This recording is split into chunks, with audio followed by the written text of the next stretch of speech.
How do you improve your listening skill? Now, this is one important question because by being a good listener, we become an even better communicator.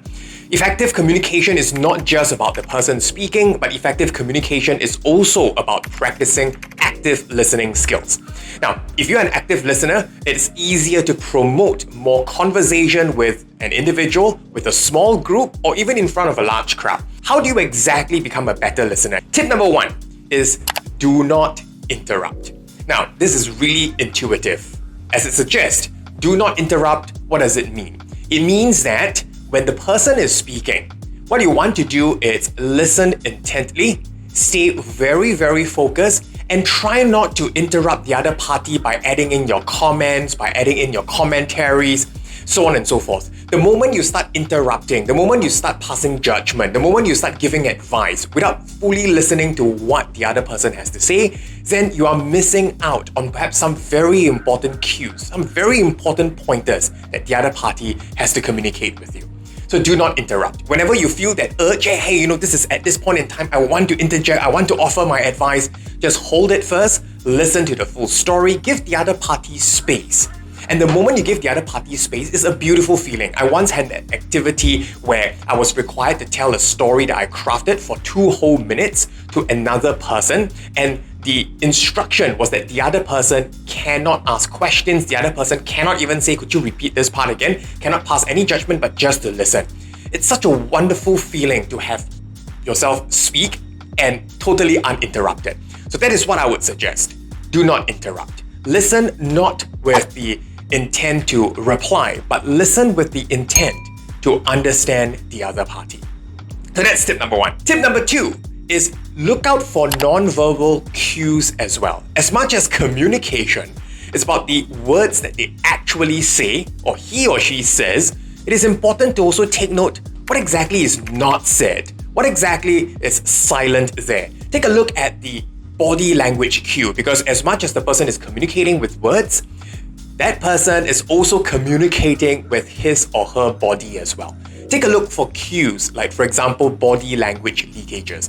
Does that individual look comfortable at that point in time in that particular space?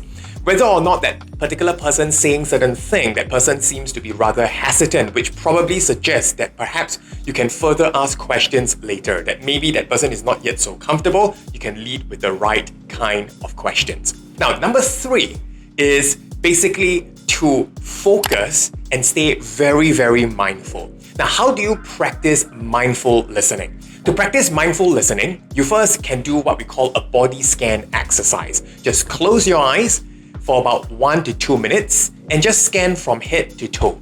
Feel exactly what's the sensation like at the top of your head, moving down to your eyebrows, moving down to your nose, moving down to your throat, to your chest. Feel the weight of the shoulders and then the chest, and then moving all the way down to, as you're seated, the pressure between your bum and the chair, and then all the way down to your feet. What's the sensation like as both feet, they are on the floor?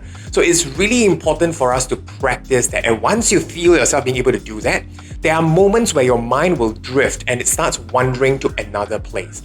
When you catch yourself, just be very gentle, be very kind with yourself, and gently bring it back to the object of focus. So when you do that particular practice, and the next time you are live in front of another individual and the person is speaking, telling you his or her own story, you can practice. Anytime the mind wanders, just gently bring it back to the object of focus, to the conversation of focus.